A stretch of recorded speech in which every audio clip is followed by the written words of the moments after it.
Welcome to Module 3. In this module, we would be discussing the role of culture. In the previous module, we discussed the role of personality and influencing. You may be wondering as to what role culture has on influencing individual. In this module, we would be discussing about two cultures. So at the end of this video, you will be able to understand two types of cultures relevant to us. Describe the 4 dimensions of Hofstede framework on national culture. Understand about the impact of culture on one's ability to influence. The two types of cultures relevant to us is national culture and the organizational culture. I think all of us know what a national culture is, and we Indians are very proud of our culture, and similarly every nation is proud, or the people of that country are proud of their culture. What is national culture? The value difference between people of different nations and our regions. Does national culture have any impact on influencing? A good amount of research in this area has confirmed that national culture has a greater impact on employees than does their organizational culture. So, having said that, it is important to study how national culture shapes the influencing or to be influenced behavior of many individuals. One of the famous study conducted by Geert Hofstede is the culture or the national culture, and now that study is being extended under financing from many international organizations as Globe Study.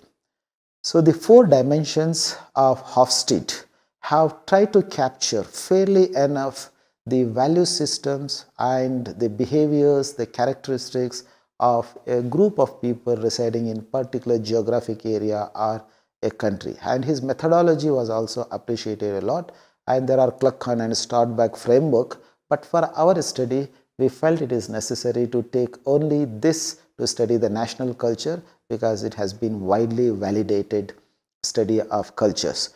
So in this Hofstede study, there are 4 dimensions, and first dimension is individualism versus collectivism, and the second is uncertainty avoidance, and third one is power distance, and fourth one is masculinity versus femininity. And if you look at these 4 dimensions, according to the research and application of the model, you would be able to study fairly or group people on these dimensions into one particular culture.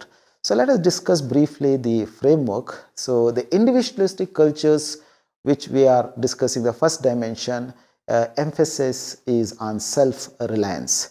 Each individual act on his or her own, and they make their own decisions, choices, and express their personal opinions.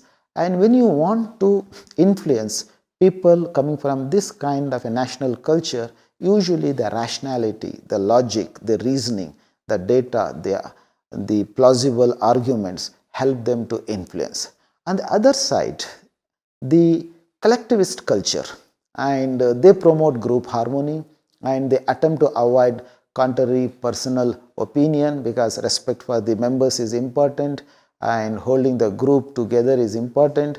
And in such kind of societies, usually according to this dimension, most of the Eastern cultures fall in this category, and most of the Western culture falls in the individualistic cultures.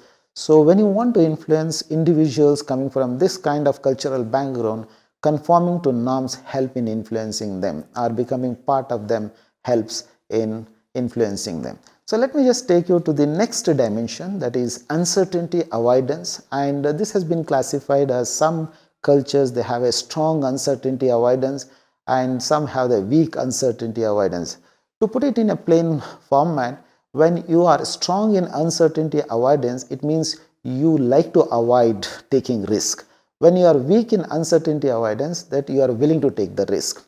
So if you look at the risk, high uncertainty avoidance prefer formal rules. The people coming from that kind of a cultural background, they prefer formal rules and strong social norms. That is, they take minimum risk, and they are very difficult influence. But however, conforming to norms as the collectivist cultures help in influencing them or get compliances or get their concurrence or consensus on some of the issues at their workplace.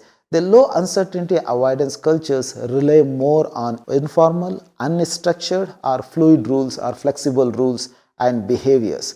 And individuals coming from low uncertainty avoidance are experimental in nature. They can cope with anxiety and they try to minimize the uncertainty. They are willing to consider alternate views and they can fairly easy and to influence them using rational methods. Let me just take you to the next dimension of Hofstede national culture study, the power distance and the associated impact on influencing. If you look at the power distance, countries have been classified on the basis of large power distance to small power distance. And what is power distance? It is nothing but unequal power between or unequal distribution of power in the society, and how power is distributed and how it is accepted is this dimension highlights how power is distributed and how individuals accept that power is distributed unevenly. So unequal power gives room for influencing to some and to be influenced by others, particularly when you look into the dependency postulate, which we would be discussing under persuasion, politics, power and dependency.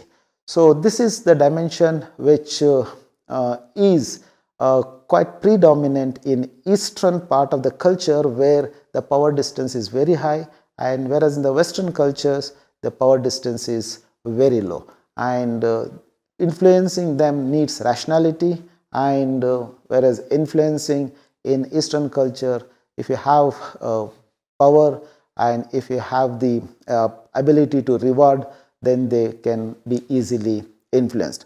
Now let us discuss the fourth dimension of Hofstede national culture, that is achievement orientation versus nurturing, which is also called masculinity or femininity. If you look at the achievement orientation cultures, they believe in assertiveness, they believe in materialistic nature, the lack of concern for others, and they believe in individual achievements and reward. They have high regard for hierarchy, they respect authority. When these things are there in that culture, inherent power, reward and authority give greater effect to influence or the ability to influence others. On the other side, the nurturing or the femininity, that kind of cultures, they value concern for others, the relationship, and they tend to be less assertive. They look for more collaborations, and if you use the method of consensus and in planning or any kind of decision making, it is easy for them to get on board, and it is also easy to influence.